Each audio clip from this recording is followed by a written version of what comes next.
là. Bonjour à tous. Encore parti en exploration. Hop, voilà. Oups. Voilà, je vous montre. Je suis dans un village au bois, toujours, qui s'appelle Vendeuvre-sur-Barse. Voilà, le cours d'eau.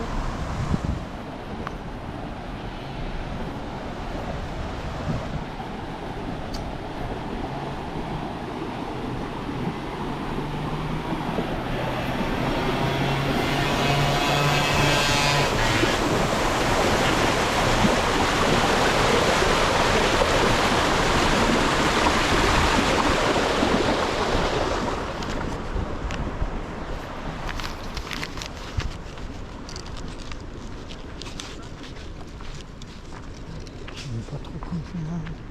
Voilà, donc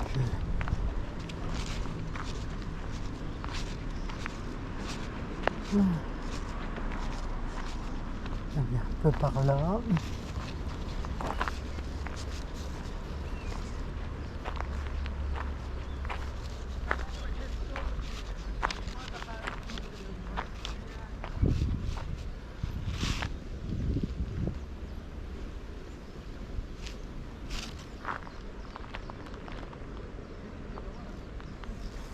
Là-bas, il y a un château, on ira le voir tout à l'heure, château de Vendeuvre.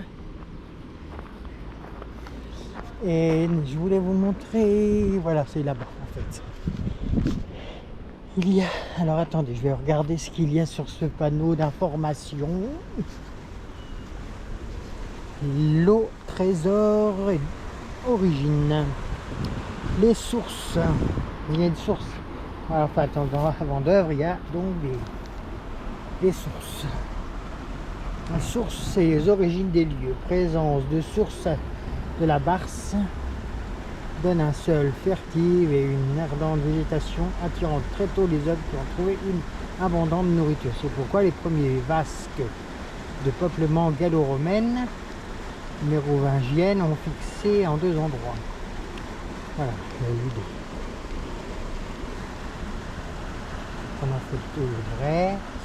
Il y a une légende aussi. Nicolas Chevalier, notaire de Vendeuvre au XVIIIe siècle, nous relate dans un livre sur Vendeuvre le fait remarquable. Ancien et très vieux templier qui a été renié par ses confrères de la maison de Troyes, d'où le surnom Renier Guillemet. Ermite vivant au nord de Vendeuvre au XIIe siècle dans une clairière de la forêt d'Orient, étant lui-même d'origine vandale. C'est un peuple germanique arrivé à Vendeuvre vers 409. Il rapporte une anecdote qui toute apocrypse qu'elle paraisse mérite néanmoins quelques crédits à cause de sa grande publicité. Voilà. D'après Renier, le nom de Vendeuvre proviendrait de Vendopera, transformé en Vandevera, et d'autres que l'œuvre des Vandales, dont une des premières princesses vandales y aurait été la cruelle Mélusine. Guerrière infatigable, elle chevauchait des monstres les plus fougueux, entraînant des soldats dans la folle équipée, toujours à la recherche de puissance et de domination, mais aussi de destruction. Arrivant à Vendeuvre, ses troupes pillèrent le village, les habitants sont massacrés et leurs maisons brûlées. En raison de la cruauté qu'elle avait exercée envers les habitants de Vendeuvre, Mélusine fut changée en poisson depuis le bas jusqu'à mi-corps. Et en cet état affreux, elle était obligée de venir tous les ans, le jour des trépas, c'est-à-dire le 2 novembre, à minuit, sur la grosse tour du château de Vendeuvre, demander à grands cris et plusieurs fois répété que c'était la fin du monde. J'aime bien les légendes. J'aime bien les légendes. Donc voilà, ça c'est fait. Maintenant, le château est alimenté par un dispositif d'eau, je vais vous montrer. Là, il y a le dispositif qui s'appelle le bélier. Bélier, c'était le système de Bélier était inventé dans les années 1790 par Joseph Michel Montgolfier, celui qui construisit la première montgolfière en 1782 avec son frère Jacques-Étienne Montgolfier. On va descendre des escaliers, on va regarder ce bélier. Ah, il n'y a plus d'eau. Normalement il y avait de l'eau là. J'ai coupé là. Voilà. Je vous montre. Et ça, c'est un système de bélier hydraulique. Vous avez vu là, ça date de 1700. Ça a été inventé en 1790, mais il faut attendre 1857 pour qu'un brevet soit déposé par un certain Étienne Sylvain Bollé, qui améliore le concept de l'invention des montgolfiers.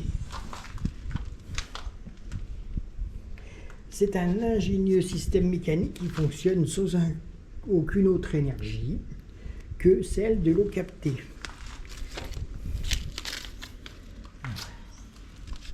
Voilà, c'est ça le bélier. Je comprends pas trop le principe, mais faut jouer. Voilà.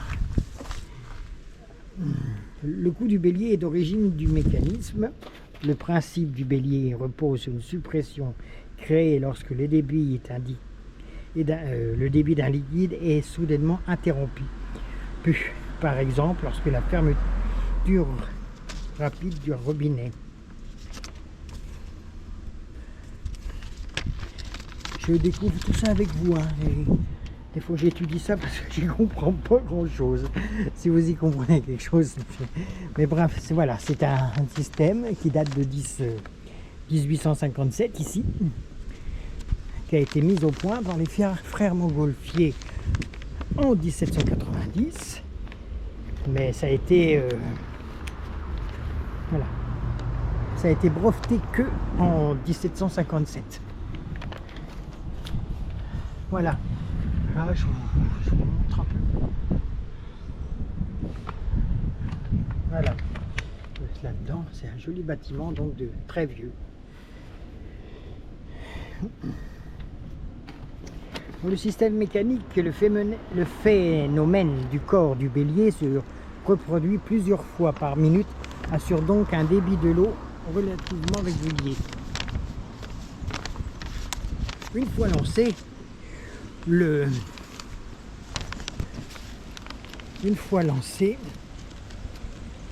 bélier hydraulique ne s'arrête plus. Seule la baisse du débit entraînant le gel ou la pureté de l'eau bloque les clapets. On pourrait mettre fin à des coups de butoir réguliers.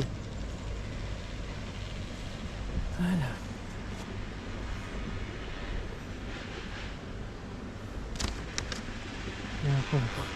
Il y a des très vieux escaliers qui datent du 19e. Voilà, je vous remontre le bélier. Avec plus de 2 siècles d'existence, il s'agit de la pompe de relevage le plus écologique et le plus économique, le plus fiable et le plus durable qu'il soit connu à ce jour. Il permet à partir d'une source située à contrebas de faire remonter l'eau à plusieurs mètres de hauteur en utilisant uniquement les vibrations de pression de l'air et de l'eau. Dans ce cas précis, le bélier hydraulique qui est là,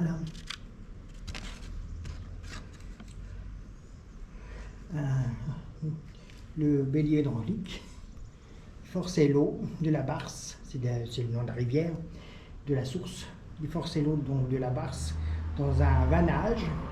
Il la renvoyait au niveau supérieur du château de Vendeuvre, qui bénéficiait ainsi de l'eau courante.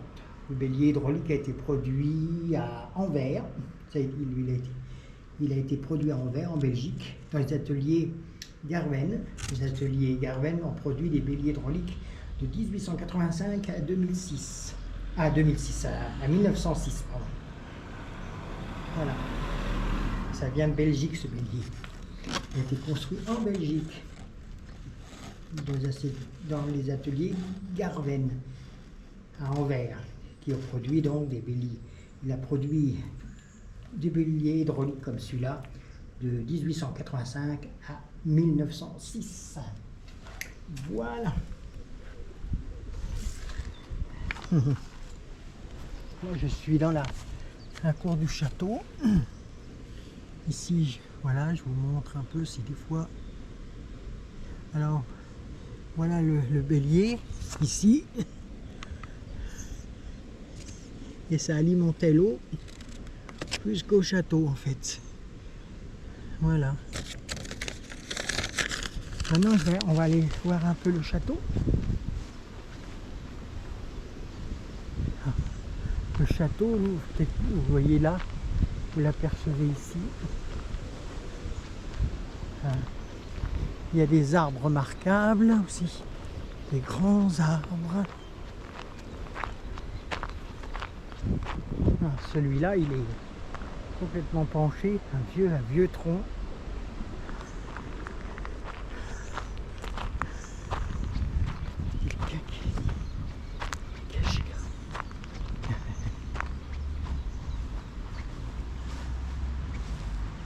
Voilà.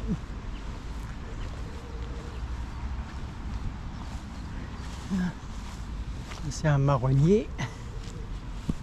L'ombre du marronnier. Il y a deux marronniers, l'un à côté de l'autre. Je ne sais pas si vous pouvez voir les troncs et les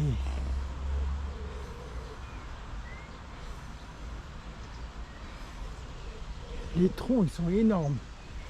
Énormes. On va s'approcher du château. Il y a une tour là-bas. Une tour là-bas, je ne sais pas si on voit.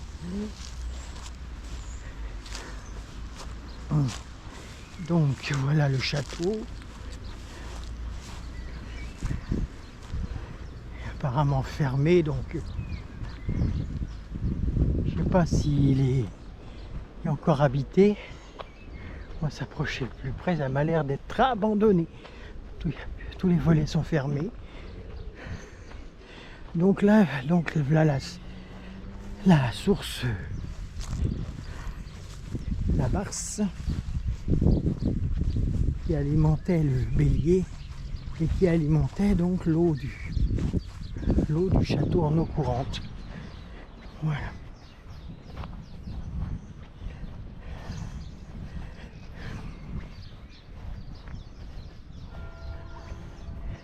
Voilà. Bon. Le château fait.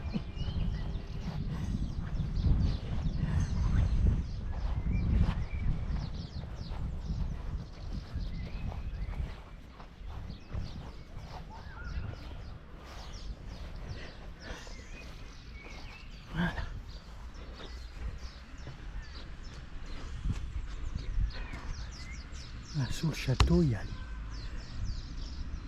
sous le château, la source, elle passe sous le château. C'est grillagé, donc on ne peut pas approcher plus du château.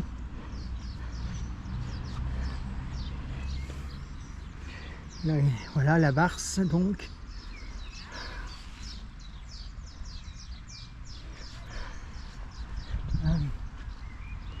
Hop. Donc d'après la légende, cette médusine, elle se mettait en haut d'une tour pour crier, parce qu'elle avait été... D'après la légende. Hein.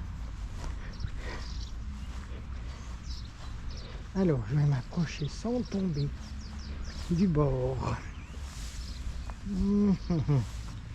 En direct. Voilà, là-dessous, il y a...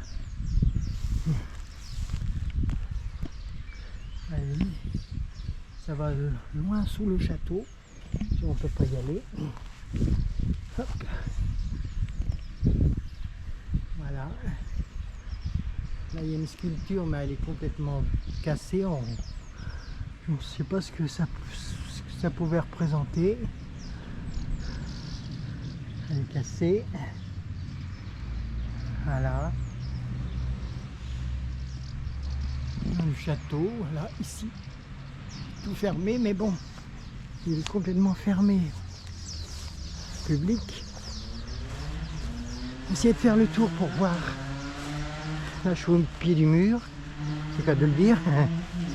C'est là qu'on voit mieux, hein, au pied du mur en général.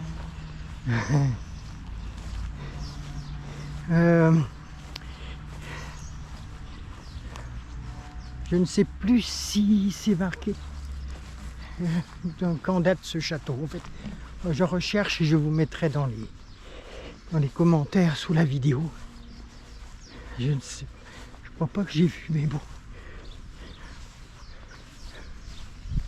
C'est un beau château, hein. Un vieux château. Voilà, là on va monter par là, essayer de faire le tour. Hop. Après il y a des commerces ici. Là donc. Voilà. Voilà le côté du château. Hop.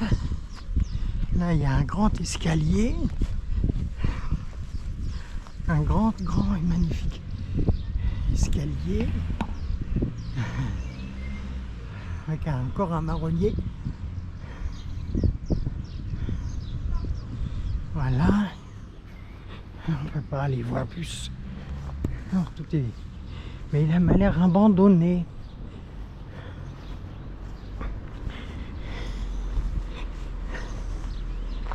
Tout est fermé.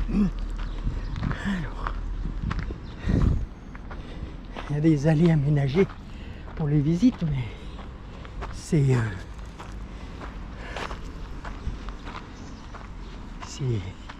ah bah il y a un panneau d'information là-bas. Ah oui, il y a la grille même du château. Je vois. On aurait dû commencer par là. Alors, il y a beaucoup de marronniers, hein. C'est une allée de marronniers.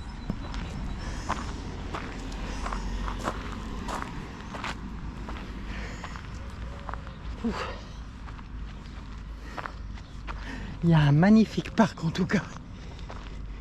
Magnifique parc.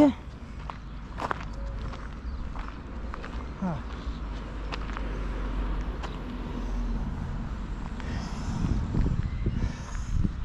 N'empêche que les marronniers, on voit les feuilles qui retombent comme ça, qui sont flétries. Cet arbre a soif. Ici on a les grilles.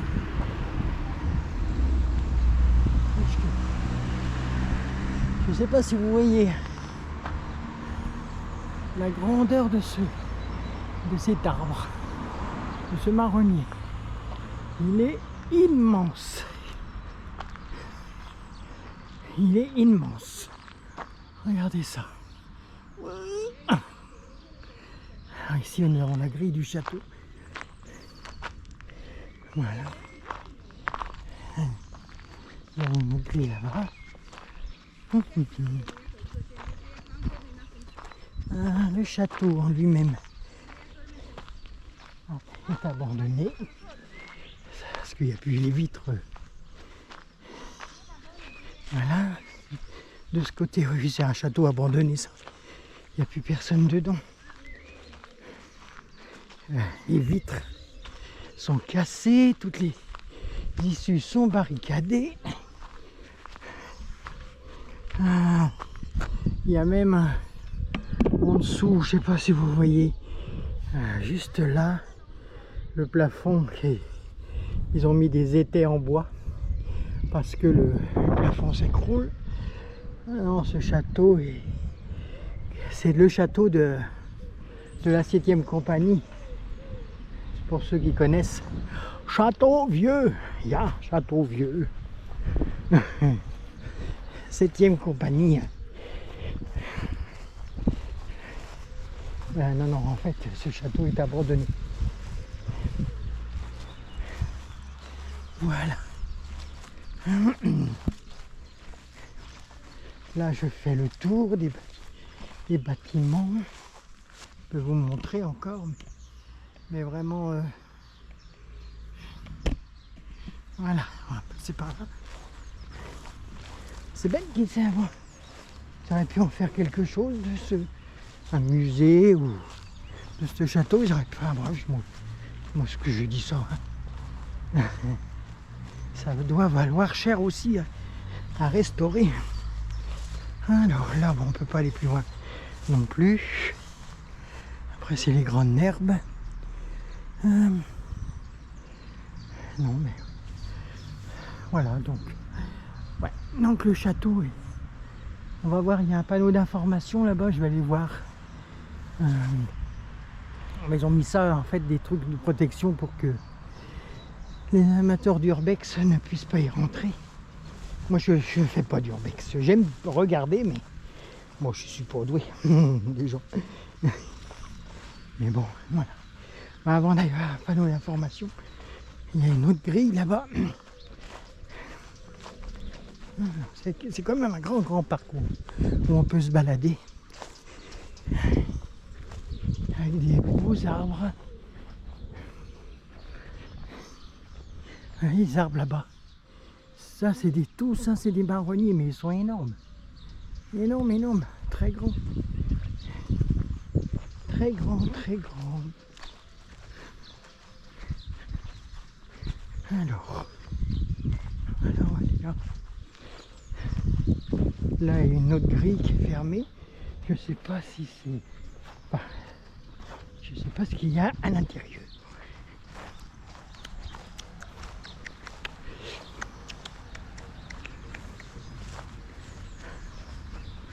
Avec un code.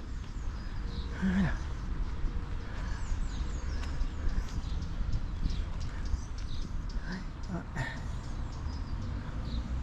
On dirait une autre aile d'un château encore.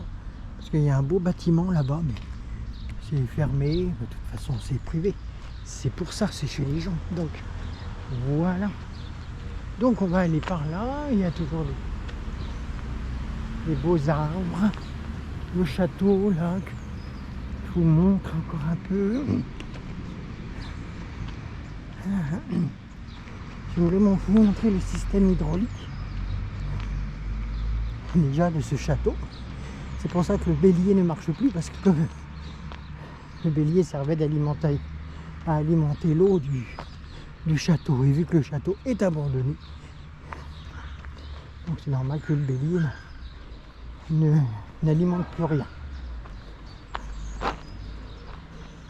Il y a des gens qui se promènent avec des enfants, avec des enfants.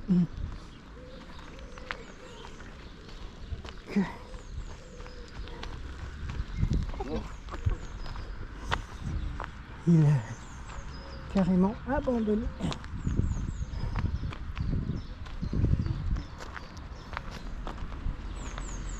Il y a quand même de grands arbres. Très grands.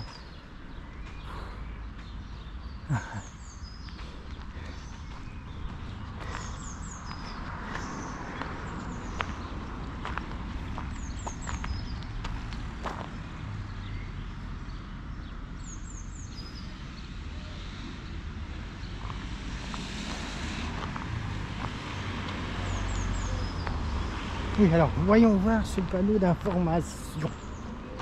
Le château.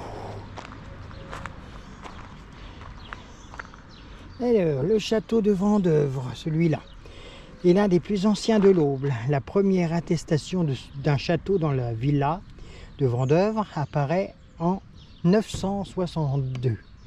Ah oui, hein, à la fin du règne des Carolingiens. C'est probablement une motte astrale, habitat protégé des premiers seigneurs au Xe siècle.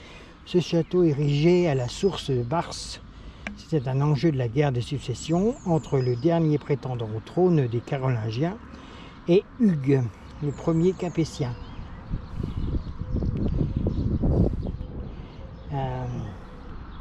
Plusieurs comtes bénéficiaires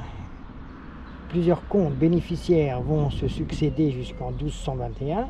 La seigneurie sera alors absorbée par le comte de Champagne, Hugues Ier, comte de Troyes, au nord, sur la motte castrale du XIIe et XIIIe siècle. Voilà, je vous montre. Donc sur la motte castrale du XIIe et XIIIe siècle va être érigé un puissant donjon flanqué d'une haute tour carrée entourée d'un mur en enceinte. Je crois qu'elle était derrière la tour carrée, j'ai vu, on va regarder.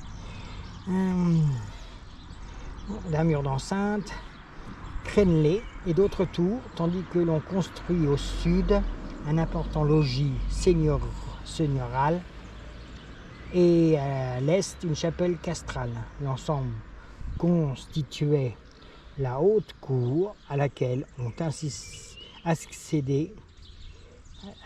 accédait au sud par un pont-levis et une porte fermée par une herse. Cet espace était l'apanage du seigneur. Les communs du château où étaient logés les serviteurs et les gens de métier se dressèrent autour des pigeonniers actuels.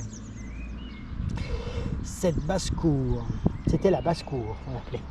La forteresse a été démantelée dans la deuxième partie du XVIIe siècle, quelque temps après l'édit de Richelieu en 1626, qui ordonnait la destruction des châteaux féodaux. Voilà. Le logis seigneurial actuel a été reconstruit à la fin du XVIIe sous les salles basses de la construction médiévale en intégrant une tour du château primitif des XIIe et XIIIe siècles. De nombreuses lignées seigneuriales se sont succédées dans le château depuis le XIIIe siècle. Des fielfs ont parfois été morcelés et souvent hauts d'héritiers mâles, transmis par alliance ou vendus à des officiers royaux avec bénéfice des terres qui les entouraient.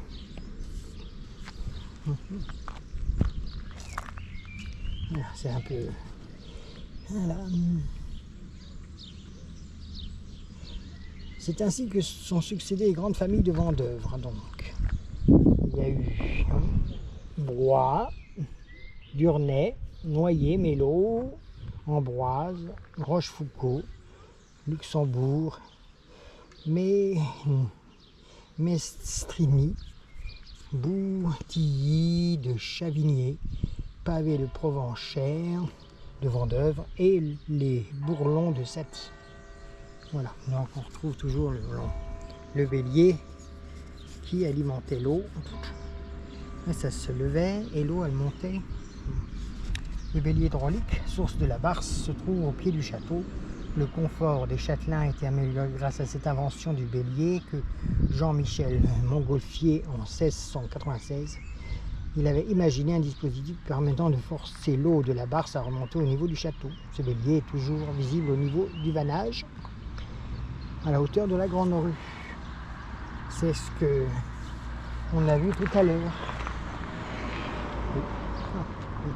J'entendais quelqu'un crier, mais c'est une petite fille qui crie après son petit sien. Le petit sien. Voilà. Il est très bon arbre. Donc c'est un château qui date du Xe siècle. Voilà.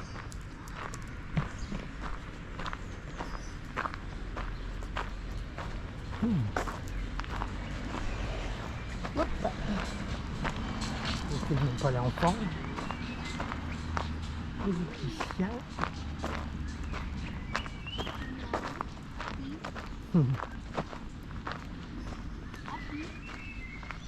Bonjour. Donc là, je ne pouvais pas filmer, il y avait une jeune fille. Et je vais vous montrer l'escalier encore. Un vieil escalier. Voilà. Ça monte. Voilà. Moi j'aime tellement les châteaux. Voilà. Alors je vais vous faire peut-être 2 vidéos parce que ça va peut-être long. Je vais arrêter puis je vais aller jusque là-bas. Il y a encore des choses à voir là-bas. Je vais arrêter et ça fera une 2e vidéo. Voilà, à tout de suite.